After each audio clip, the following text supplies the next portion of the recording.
Hello everyone, welcome to crazy GK trick. आइए friends, daily current affair की series को आगे बढ़ाते हैं और आज हम डिस्कस कर लेते हैं 24 नवंबर 2025 के सभी इंपॉर्टेंट करंट अफेयर्स को। जैसा कि आप सभी जानते ही हैं, पंकज सर की फैमिली में कुछ हेल्थ इशू है, इसकी वजह से वो करंट अफेयर की क्लासेस को नहीं ले पा रहे हैं। पिछले कुछ दिनों से मैं डेली करंट अफेयर की क्लासेस को ले रहा हूँ। इस समय आपने जो प्यार और सपोर्ट दिखाया है, उसके लिए बहुत बहुत धन्यवाद। बहुत ही जल्द पंकज सर एक बार फिर से डेली करंट अफेयर की क्लासेस लेना शुरू करेंगे। ये मैसेज क्रेजी जी के ट्रिक की तरफ से आप सभी के लिए था। चलिए आगे बढ़ते हैं और देखते हैं आज का पहला क्वेश्चन। पहला क्वेश्चन है, हॉर्नबिल फेस्टिवल 2025 का कंट्री पार्टनर किस देश को बनाया गया है? Who has been chosen as the country partner for Hornbill festival 2025? Switzerland और आयरलैंड को हॉर्नबिल फेस्टिवल 2025 का पार्टनर देश बनाया गया है। तो यहाँ पर राइट आंसर हो जाएगा option D, B and C both. Switzerland और आयरलैंड को पार्टनर देश बनाने की घोषणा नागालैंड के चीफ मिनिस्टर निपीहू रियो ने की। इन देशों के पार्टनर देश बनने की वजह से इस फेस्टिवल को ग्लोबल पहचान मिलेगी। ये पार्टनर देश हॉर्नबिल फेस्टिवल में अपने देश के कल्चर और आर्ट को दिखाएंगे। इससे देशों के बीच कल्चरल एक्सचेंज बढ़ता है। इसकी वजह से भारत और नागालैंड में टूरिज्म बढ़ेगा। हॉर्नबिल फेस्टिवल को ग्लोबल लेवल पर रिकॉग्निशन भी मिलेगा। हॉर्नबिल फेस्टिवल की बात करें तो ये नागालैंड का एक इम्पोर्टेंट फेस्टिवल है। इसे हर साल 1 से सितंबर तक मनाया जाता है। इसका आयोजन नागालैंड गवर्नमेंट द्वारा किया जाता है। इसमें नागालैंड की कई कम्युनिटी पार्टिसिपेट करती हैं, जिसके कारण इस फेस्टिवल को फेस्टिवल्स ऑफ फेस्टिवल भी कहा जाता है। ये फेस्टिवल हॉर्नबिल बर्ड के नाम पर रखा गया है। इस फेस्टिवल में डांस, क्राफ्ट, स्पोर्ट्स और फूड जैसी एक्टिविटीज़ का आयोजन किया जाता है। तो यहाँ हमने बात करी हॉर्नबिल फेस्टिवल की। आइए देखते हैं सेकंड क्वेश्चन। सेकंड क्वेश्चन है, पोइट्री में 2025 नेशनल बुक अवार्ड किसे दिया गया? Who has been given the 2025 national book award for poetry? तो यहाँ पर राइट आंसर है पैट्रिका स्मिथ। राइट आंसर हो जाएगा सी, पैट्रिका स्मिथ। हाल ही में नेशनल बुक अवार्ड 2025 को जारी किया गया। इसमें टोटल 5 नेशनल बुक अवार्ड और 2 ऑनरी अवार्ड दिए गए हैं। ये अवार्ड यूएसए के ऑथर्स को यूएसए में पब्लिश्ड बुक्स के लिए दिया जाता है। इन अवार्ड्स को ऑस्कर ऑफ बुक पब्लिशिंग भी कहा जाता है। आइए देखते हैं नेशनल बुक अवार्ड 2025 के विनर्स।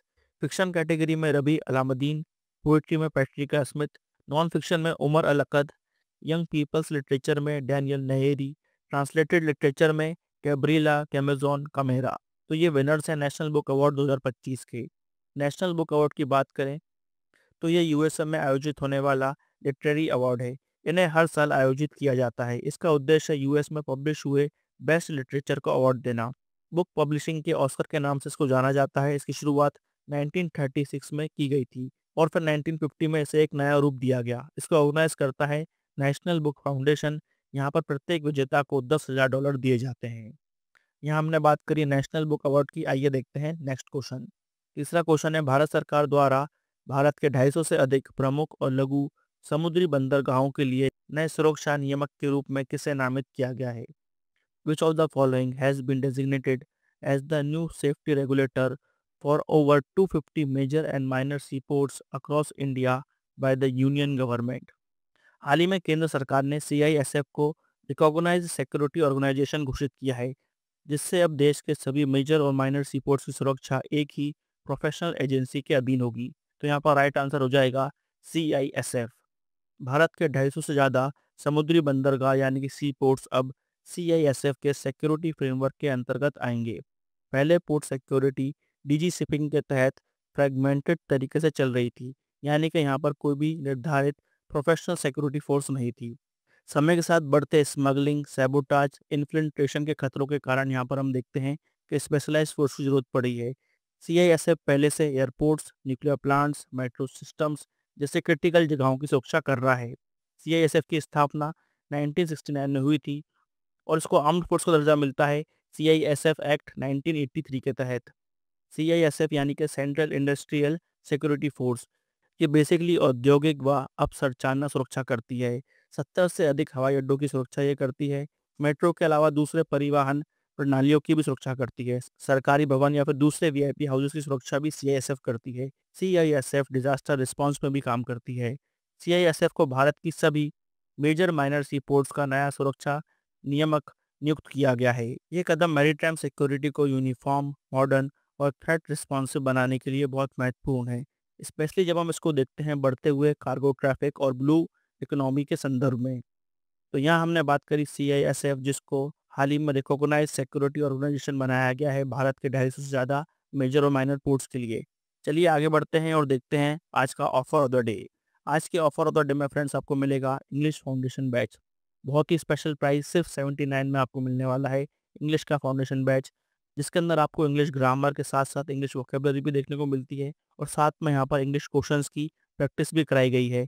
पूरी क्लासेस आपको रिकॉर्डेड फॉर्मेट में मिलती हैं, क्लास नोट्स मिलते हैं, प्रैक्टिस पेपर्स मिलते हैं और यहाँ पर प्रैक्टिस टेस्ट भी आपको उस बैच के अंदर देखने को मिलते हैं।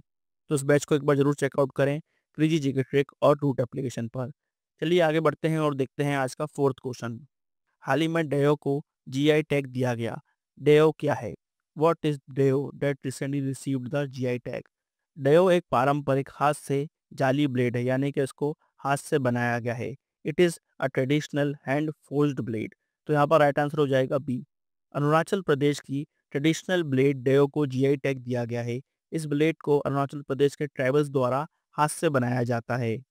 इस ब्लेड का यूज़ अरुणाचल प्रदेश में एग्रीकल्चर, हंटिंग और नॉर्मल कामों के लिए किया जाता है। अरुणाचल प्रदेश के डेयो की बात करें तो ये ब्लेड स्टील से बनाई जाती है। इसका हैंडल वुड या बैम्बू से बनाया जाता है। इसके हैंडल पर ग्रिप के लिए पेड़ की छाल लगाई जाती है। इसे ट्रेडिशनली अरुणाचल प्रदेश के ब्लैक स्मिथ यानी कि लोहारों द्वारा बनाया जाता है। आइए देखते हैं अरुणाचल प्रदेश से और किन वस्तुओं को GI टैग दिया गया है। खमाती राइस एग्रीकल्चर कैटेगरी में इसको GI टैग दिया गया है। टांगसा, मोनपा, निशी टेक्सटाइल को हैंडीक्राफ्ट कैटेगरी में GI टैग दिया गया है। अन्यत मिलेट को एग्रीकल्चर कैटेगरी में GI टैग दिया गया है। तो ये थे अरुणाचल प्रदेश के कुछ प्रमुख GI टैग्स। आइए आगे बढ़ते हैं और देखते हैं आज का फिफ्थ क्वेश्चन। फिफ्थ क्वेश्चन है, दुनिया का पहला फ्लोटिंग आर्टिफिशियल आइलैंड किस देश द्वारा बनाया जाएगा? Which country will build the world's first floating artificial island? तो यहाँ पर राइट आंसर हो जाएगा डी, चाइना। दुनिया का पहला फ्लोटिंग आर्टिफिशियल आइलैंड चाइना द्वारा बनाया जा रहा है। ये एक फ्लोटिंग यानी कि तैरता आइलैंड है जिस पर 238 लोग 4 महीने तक रह सकते हैं। ये पूरा आइलैंड न्यूक्लियर ब्लास्ट भी सर्वाइव कर सकता है। इसका ऑफिशियल नाम deep sea all weather resistant floating research facility है। इसे चाइना का एक रिसर्च फैसिलिटी बताया जा रहा है। आइए समझते हैं इस आइलैंड की क्या क्या स्पेशलिटी है। ये सबसे पावरफुल साइक्लोन्स और न्यूक्लियर ब्लास्ट को भी सर्वाइव कर सकता है। इस आइलैंड को मूव भी किया जा सकता है। इसकी लेंथ 138 मीटर है, विथ है 85 मीटर और टोटल वजन इसका है 78,000 टन। इसकी शुरुआत लगभग 2028 में की जाएगी। तो चाइना दुनिया का सबसे पहला आर्टिफिशियल फ्लोटिंग आइलैंड बना रहा है। आइए देखते हैं next question. Sixth question, the state of the world's children 2025 report किसके द्वारा जारी की गई है? Who has released the states of the world's children 2025 report? तो यहाँ पर राइट आंसर है ए, यूनिसेफ। यूनिसेफ ने अपनी state of the world's children 2025 report जारी की है। इस रिपोर्ट में दुनिया के चिल्ड्रंस की कंडीशन को एनालाइज किया गया है। इस रिपोर्ट में 130 से ज़्यादा देशों का डाटा लिया गया है। आइए देखते हैं कुछ प्रमुख पॉइंट जो इस रिपोर्ट में हाईलाइट किए गए हैं। दुनिया में 19% से ज़्यादा बच्चे एक्सट्रीम मॉनेटरी पॉवर्टी में रह रहे हैं, यानी वे हर दिन $3 से भी कम पैसों पर सर्वाइव कर रहे हैं। दुनिया की लो और मिडिल इनकम कंट्रीज में हर 5 से 1 बच्चा अभाव में जी रहा है। भारत में 206 मिलियन बच्चे अभाव में जी रहे हैं, जिसके कारण उनकी हेल्थ पर बुरा असर पड़ता है। दुनिया में बच्चों के लिए सबसे बड़ा अभाव है सैनिटेशन। बच्चों में सबसे ज़्यादा मल्टी डायमेंशनल पॉवर्टी सब सहारन अफ्रीका और साउथ एशिया में है। State of the world children report UNICEF की इंटरनेशनल रिपोर्ट है। इसे हर साल जारी किया जाता है। इसका उद्देश्य है दुनिया में चिल्ड्रंस की कंडीशन को एनालाइज करना। इसकी शुरुआत 1980 में की गई थी। यूनिसेफ की बात करें तो ये UN की एक एजेंसी है। इसका काम है दुनिया के बच्चों का विकास करना और उनकी ह्यूमैनिटेरियन यानी कि मानवीय सहायता करना। इसका गठन 1946 में हुआ था। इसका हेडक्वार्टर न्यूयॉर्क सिटी USA में है और फिलहाल इसकी एग्जीक्यूटिव डायरेक्टर हैं कैथरीन एम रसल। चलिए अब देखते हैं seventh question. Colombo security conclave की 7th national security advisor level meeting का आयोजन कहाँ किया गया? Where was the 7th national security advisor level meeting of the Colombo security conclave held? यहाँ पर राइट आंसर है डी, नई दिल्ली। 20 नवंबर को कोलंबो सिक्योरिटी कॉन्क्लेव की 7th national security advisor level meeting का आयोजन नई दिल्ली में किया गया। इस मीटिंग को भारत के एनएसए अजीत डोभाल ने होस्ट किया। ये बहुत इंपॉर्टेंट पॉइंट है, इसको नोट करिएगा। इस मीटिंग में सेशल्स को कोलंबो सिक्योरिटी कॉन्क्लेव का नया मेंबर बनाया गया। कोलंबो सिक्योरिटी कॉन्क्लेव की बात करें तो ये एक रीजनल सिक्योरिटी ग्रुप है। इस कॉन्क्लेव में मेंबर देशों के एनएसए और डेप्यूटी एनएसए मीटिंग करते हैं। इसका उद्देश्य है रीजनल सिक्योरिटी को बढ़ाना, मेंबर देशों के कॉमन चैलेंजेस को सॉल्व करना। इसके फिलहाल 6 मेंबर हैं: इंडिया, बांग्लादेश, श्रीलंका, मालदीव्स, मॉरिशस और सेशल्स। इसकी शुरुआत 2011 में इंडिया, मालदीव और श्रीलंका द्वारा की गई थी। 2014 में भारत और मालदीव्स के बीच में विवाद के कारण इसे रोक दिया जाता है। फिर 2020 में इसको फिर से शुरू किया जाता है। मॉरिशस ने इसे 2022 में ज्वाइन किया, बांग्लादेश ने इसे 2024 में ज्वाइन किया और 2025 में सेशल्स ने इसको ज्वाइन किया है। CSC फोकस करता है 5 पिलर्स पर: मैरीटाइम सिक्योरिटी और सेफ्टी, टेररिज्म को रोकना, ट्रैफिकिंग और ऑर्गेनाइज्ड क्राइम को रोकना, साइबर सिक्योरिटी को बढ़ाना, देशों के बीच मानवीय सहायता को बढ़ाना। तो यहाँ हमने बात करी कोलंबो सिक्योरिटी कॉन्क्लेव की। आइए देखते हैं 8th क्वेश्चन। भारत में नए 4 लेबर कोड लागू किए गए हैं। ये नए लेबर कोड कितने पुराने लेबर कोडों को मिलाकर बनाए गए हैं? How many old labour laws have been merge to form the new 4 labour codes in India? तो यहाँ पर राइट आंसर है बी 29। 21 नवंबर 2025 से भारत में 4 नए लेबर कोड्स को लागू किया गया है। इन कोड्स को पार्लियामेंट में 2019 और 2020 में पास किया गया था। अब उनको लागू किया गया है। आइए समझते हैं इनका बैकग्राउंड क्या है। भारत में लगभग 29 लेबर लॉज थे जो अलग अलग एरिया को मैनेज करते थे, जैसे कि factories act, minimum wages act. इनमें से कई एक्ट ब्रिटिशर्स द्वारा बनाए गए थे। इन सभी एक्ट्स के कारण भारत में लेबर लॉ बहुत ही कॉम्प्लेक्स हो गया था। इसके लिए 1999 में second national commission on labour बनाई गई, जिसके चेयरमैन थे रविंद्र वर्मा। इस कमीशन ने भारत में सभी लेबर लॉज को 4 लेबर लॉ में मर्ज करने का रिकमेंडेशन दिया। इस रिकमेंडेशन को मानते हुए भारत सरकार ने 2019 में और 2020 में इन लॉज को पास किया, जो अब 21 नवंबर 2025 से लागू होने वाले हैं। आइए देखते हैं ये 4 नए लेबर लॉ कौन से हैं। पहला है the code of wages 2019, second है इंडस्ट्रियल रिलेशन कोड 2020, थर्ड है the code on social security 2020 और फोर्थ है the occupational safety, health and working conditions code 2020। आइए कुछ इंपॉर्टेंट चेंजेस को भी डिस्कस कर लेते हैं। गिग वर्कर्स को अब इन लॉज के तहत सोशल सिक्योरिटी दी जाएगी। अब महिला नाइट शिफ्ट कर सकती है, जो पहले अलाउड नहीं था। वर्किंग आवर्स को 8 आवर कर दिया गया है। ओवर टाइम के लिए रेगुलर रेट से डबल पैसे देने होंगे। सभी सेक्टर्स के वर्कर्स के लिए मिनिमम वेज कंपलसरी कर दी गई है। 299 एम्प्लॉयज़ तक की कंपनीज बिना सरकार की परमिशन से एम्प्लॉयज़ को फायर कर सकती हैं। ये लिमिट पहले 100 एम्प्लॉयज़ तक थी। हर सेक्टर के लिए एम्प्लॉयमेंट लेटर देना कंपलसरी कर दिया गया है। अब सैलरी को टाइम पर देना कंपलसरी कर दिया गया है।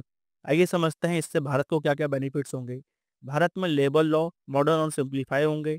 नई जॉब जैसे कि गिग, प्लेटफॉर्म और कॉन्ट्रेक्चुअल वर्क को लीगल रिकॉग्निशन मिलेगा। लेबर डिस्प्यूट जल्दी हल होगा। भारत में लेबर सेक्टर में सोशल सिक्योरिटी कवरेज जैसे कि इंश्योरेंस बढ़ेगा। वुमेन का पार्टिसिपेशन लेबर फोर्स में बढ़ता हुआ दिखेगा। तो ये कुछ बेनिफिट्स है इन नए लॉज के। तो भारत में नए लेबर लॉज 21 नवंबर 2025 से लागू किए गए हैं। बहुत ही इंपॉर्टेंट क्वेश्चन है, यहाँ से डेफिनेटली आपको एग्जाम में क्वेश्चन देखने को मिलेगा। चलिए आगे बढ़ते हैं और देखते हैं आज का 9th क्वेश्चन। एक्सरसाइज सागर कवच का आयोजन किसके द्वारा किया गया है? हु कंडक्टेड एक्सरसाइज सागर कवच? तो यहाँ पर राइट आंसर है सी, इंडियन कोस्ट गार्ड। एक्सरसाइज सागर कवच का आयोजन 19 से 20 नवंबर तक महाराष्ट्र और गोवा की कोस्ट लाइन में किया गया। इस एक्सरसाइज का आयोजन इंडियन कोस्ट गार्ड के द्वारा किया गया। इसका उद्देश्य भारत की कोस्टल सिक्योरिटी को मजबूत करना है। इस एक्सरसाइज में 6000 से ज़्यादा कर्मचारियों ने हिस्सा लिया। एक्सरसाइज सागर कवच साल में 2 बार की जाती है। इंडियन कोस्ट गार्ड की बात करें तो ये भारत का तट रक्षक बल है। ये मिनिस्ट्री ऑफ डिफेंस के अंतर्गत आता है। इसका गठन 18 अगस्त 1978 में किया गया था। इसका हेडक्वार्टर नई दिल्ली में है। इसके डायरेक्टर जनरल हैं परमेश शिवानी। चलिए आगे बढ़ते हैं और देखते हैं आज का लास्ट क्वेश्चन। 10th क्वेश्चन है, हम और ये विश्व पुस्तक किसके द्वारा लिखी गई है? Who has authored the book हम और ये विश्व? यहाँ पर राइट आंसर है ए, मनमोहन वैद्य। हम और ये विश्व किताब को मनमोहन वैद्य द्वारा लिखा गया है। इस किताब के लॉन्च में पूर्व वाइस प्रेसिडेंट जगदीप धनखड़ ने भी हिस्सा लिया। ये किताब भारत की संस्कृति, भारत के इतिहास और उसके फ्यूचर के बारे में बात करती है। इसी के साथ इस किताब में आरएसएस के इतिहास के बारे में भी बताया गया है। मनमोहन वैद्य महाराष्ट्र से आते हैं। ये एक लेखक और समाज सेवक हैं और ये आरएसएस के जॉइंट जनरल सेक्रेटरी भी हैं। तो यहाँ पर हमने 24 नवंबर के सभी इंपॉर्टेंट करंट अफेयर्स को डिस्कस कर लिया है। अगर आपको रिवीजन के लिए इस करंट अफेयर की पीडीएफ चाहिए या फिर आपको डेली करंट अफेयर का क्विज लगाना है, तो आप हमारी एप्लीकेशन क्रेजी जी के ट्रिक को विजिट कर सकते हैं, जहाँ पर आपको ये चीज़ें फ्री ऑफ कॉस्ट अवेलेबल कराई गई हैं। चलिए आगे बढ़ते हैं और रिवाइज कर लेते हैं 22 नवंबर के करंट अफेयर को। पहला क्वेश्चन था, मिस यूनिवर्स 2025 का खिताब किसने जीता है? Right answer, Fatima Bush. Second question, south India natural farming summit का आयोजन कहाँ किया गया? तो उसका आयोजन किया गया था कोयम्बटूर, तमिलनाडु में।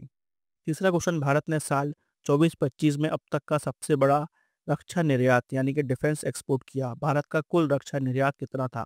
तो यहाँ पर भारत का कुल डिफेंस एक्सपोर्ट था 23,622 करोड़।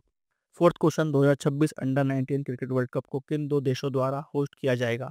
यहाँ पर राइट आंसर है Zimbabwe and Namibia.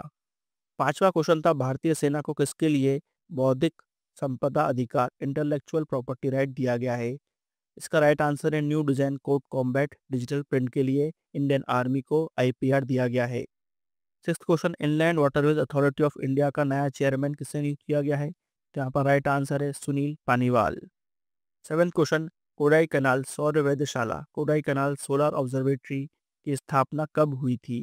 Right answer 1899। Eighth question है, संविधान का कौन सा अनुच्छेद राष्ट्रपति की सर्वोच्च न्यायालय से परामर्श करने की शक्ति का प्रावधान करता है? इसका राइट आंसर है आर्टिकल 143। इसके तहत प्रेसिडेंट सुप्रीम कोर्ट को कंसल्ट कर सकता है। नाइन्थ क्वेश्चन, हाल ही में लॉन्च किया गया टीआईए पोर्टल किस क्षेत्र से संबंधित है? तो TIA portal trade and commerce से संबंधित है। Tenth question, 2025 world boxing cup finals की 2025 वर्ल्ड बॉक्सिंग कप फाइनल्स की मेडल टैली में शीर्ष पर कौन सा देश रहा? तो यहाँ पर राइट आंसर है इंडिया। इंडिया ने मेडल टैली में टॉप किया है। यहाँ हमने 22 नवंबर के करंट अफेयर को रिवाइज कर लिया है। आइए देखते हैं क्वेश्चन ऑफ द डे। पहले प्रीवियस डे के क्वेश्चन ऑफ द डे के आंसर देख लेते हैं। पहला क्वेश्चन था, गौतम बुद्ध ने अपना पहला उपदेश कहाँ दिया था?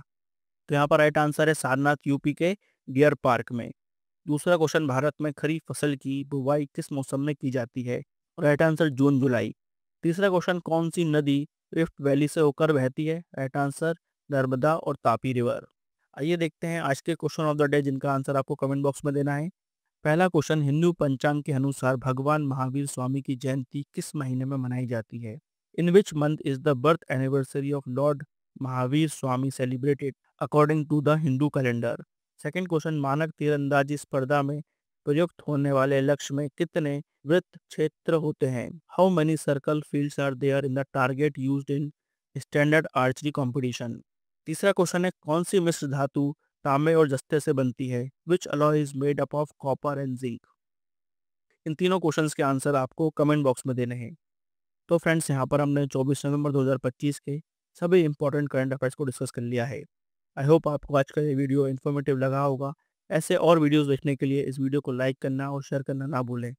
अगर आप हमारे चैनल पर पहली बार आए हैं तो चैनल को सब्सक्राइब जरूर करें। मिलेंगे नेक्स्ट वीडियो में, जब तक के लिए सबको tata bye bye and take care.